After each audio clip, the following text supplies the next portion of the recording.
Ang pulong sa Dios buhi ug nagalihok nga gamhanan, labi pang mahait kaysa espada nga duhay sulab, ug modulot ngadto sa gitagbuan sa kalagwang espiritu, sa mga lutahan ug sa mga kauyukan, ug motugkad sa mga hunahuna ug katuyuan sa kasing-kasing.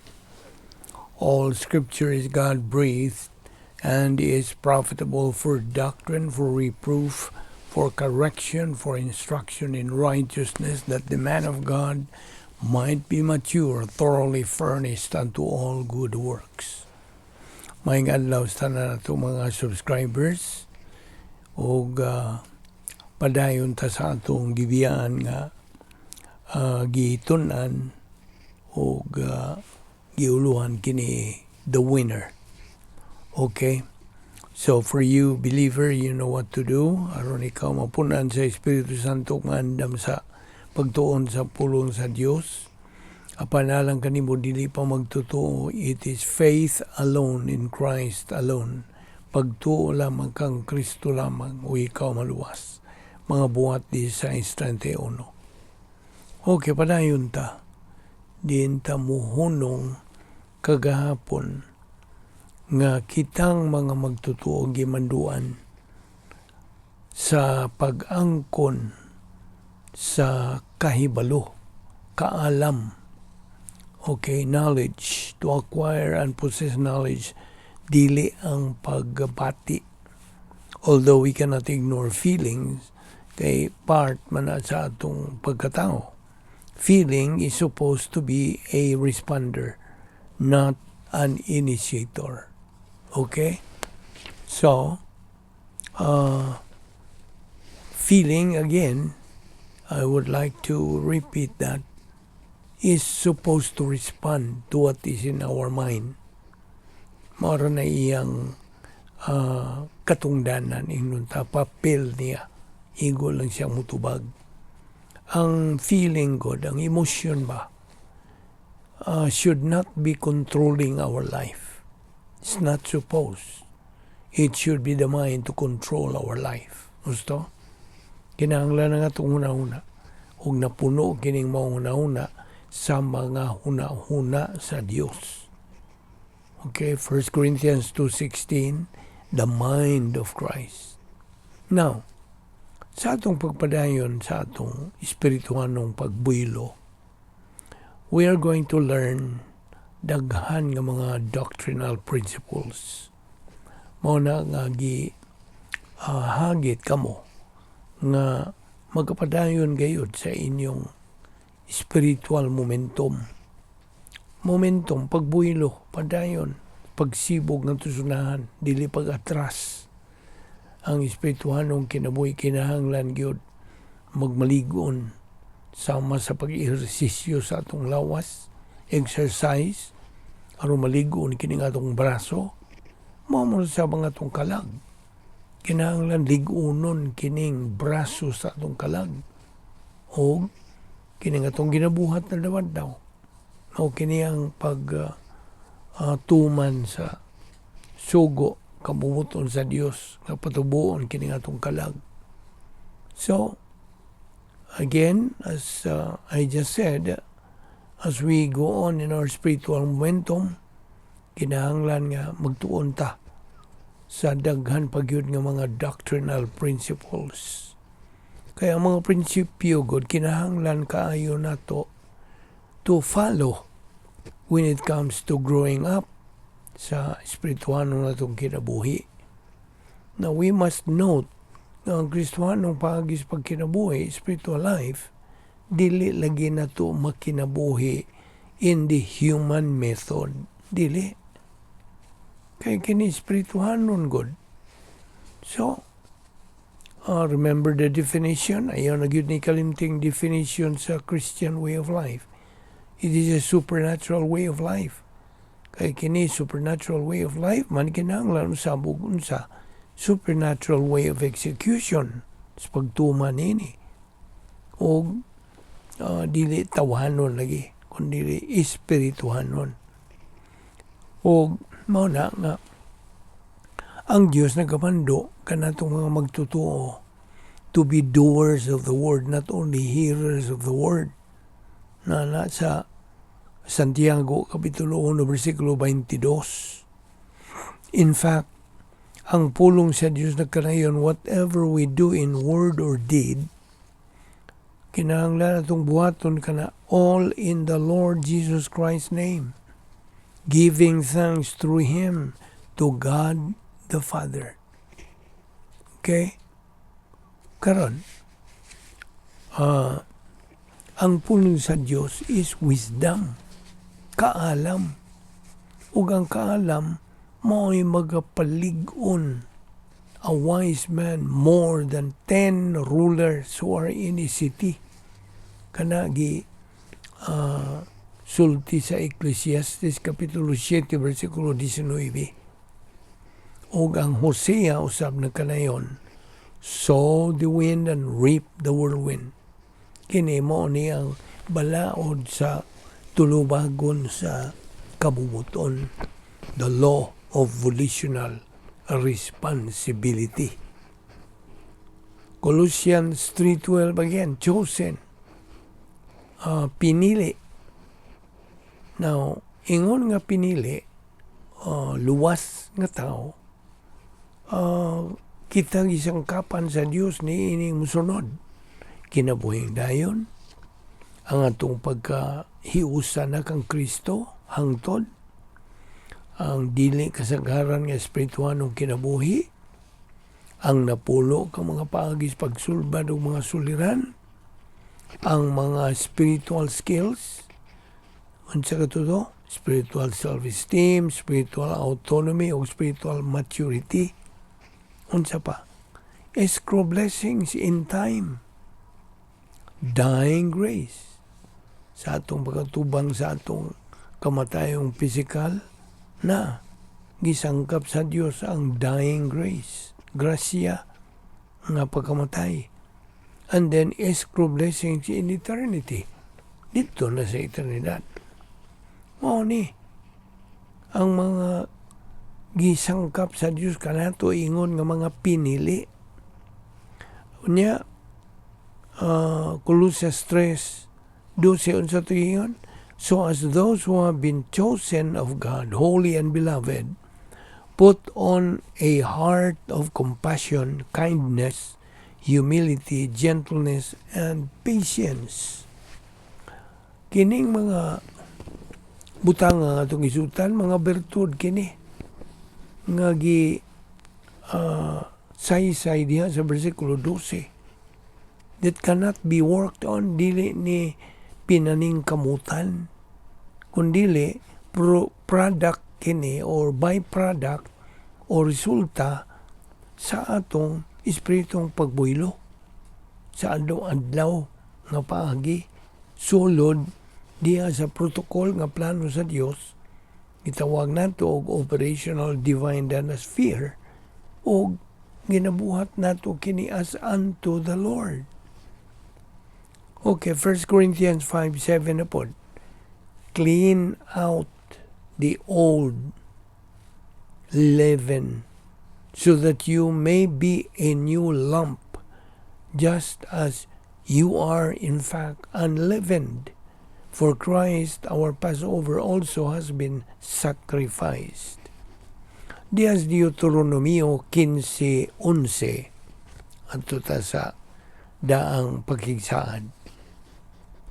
For the poor will never cease to be in the land.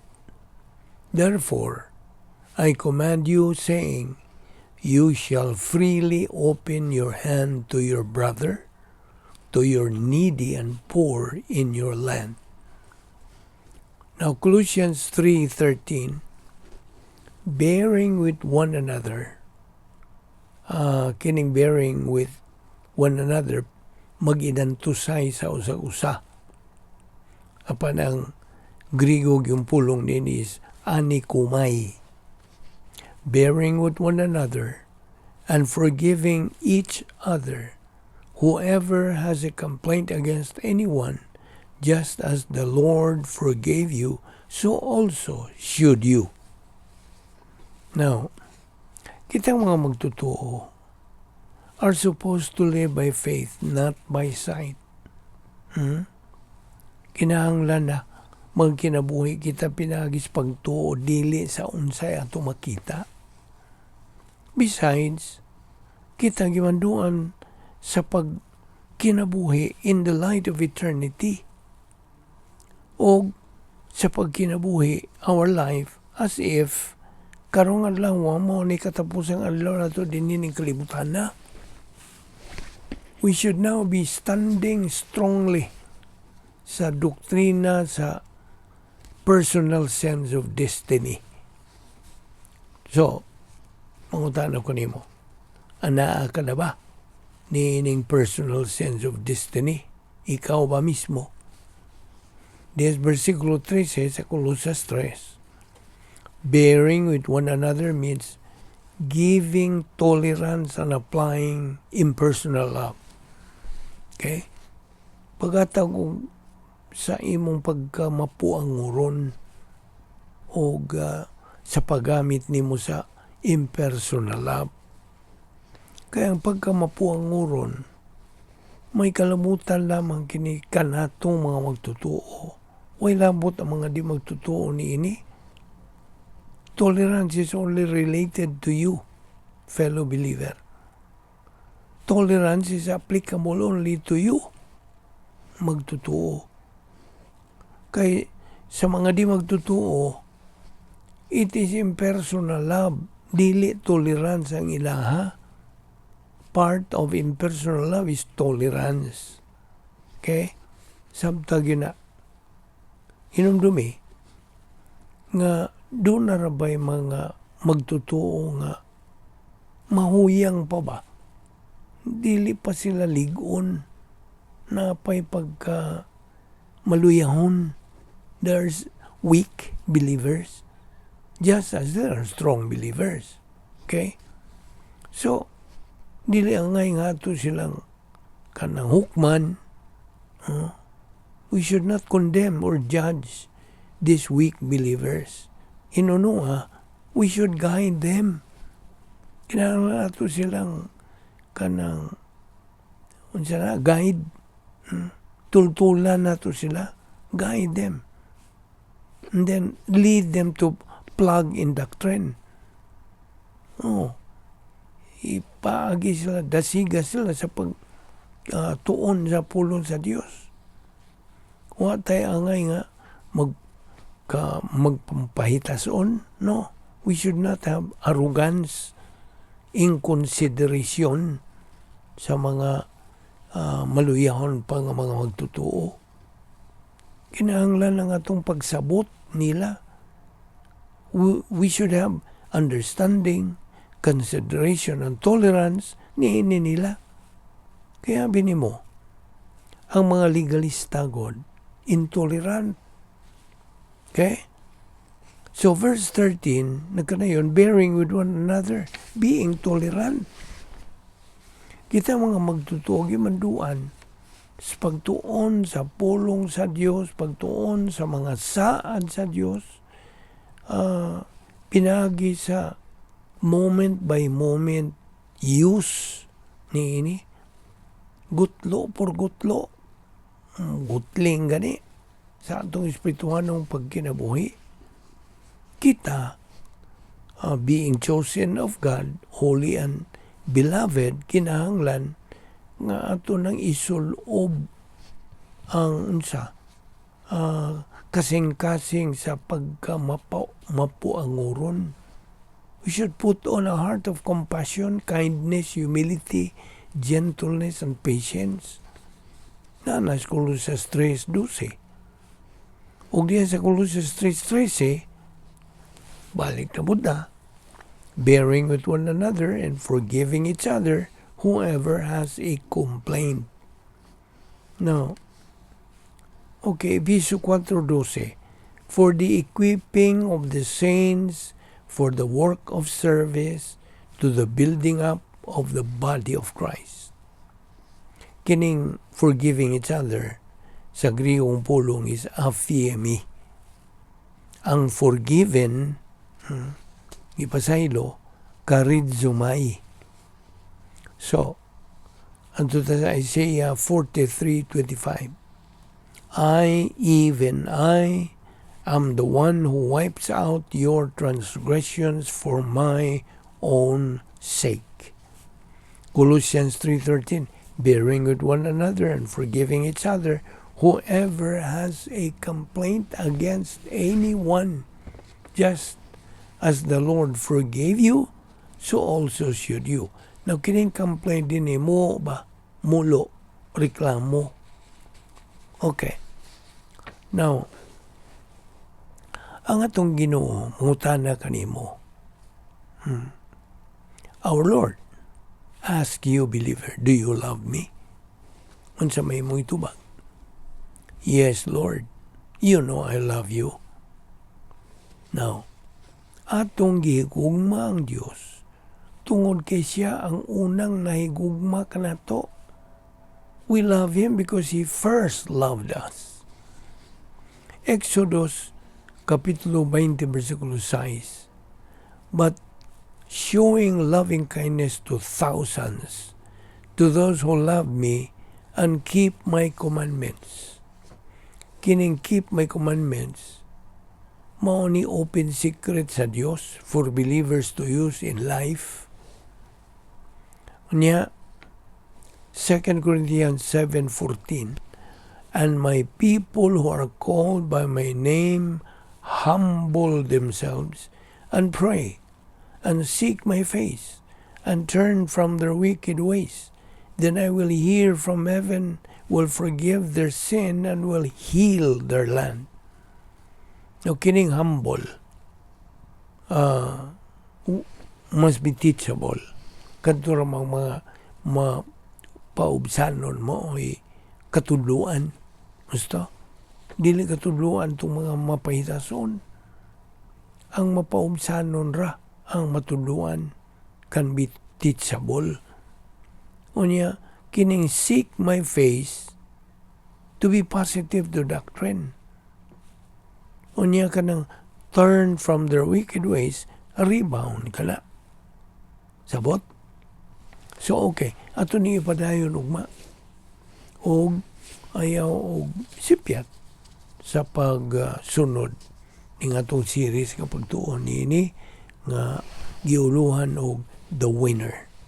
Amahan na mong langit nun, salamat ni ining may nung danon pag-ayo nga panahon nga kami nakikambitay kanimog sa imong mga pulong. Salamat sa mong Bible study nini. With Balbido Evangelistic Ministry, dada kami pagbalik ugma, aron kami makapadayon sa among spiritual momentum. Kining tanan namong ipasalamatan sa ngalan ni Ginoong Hesukristo. Amen.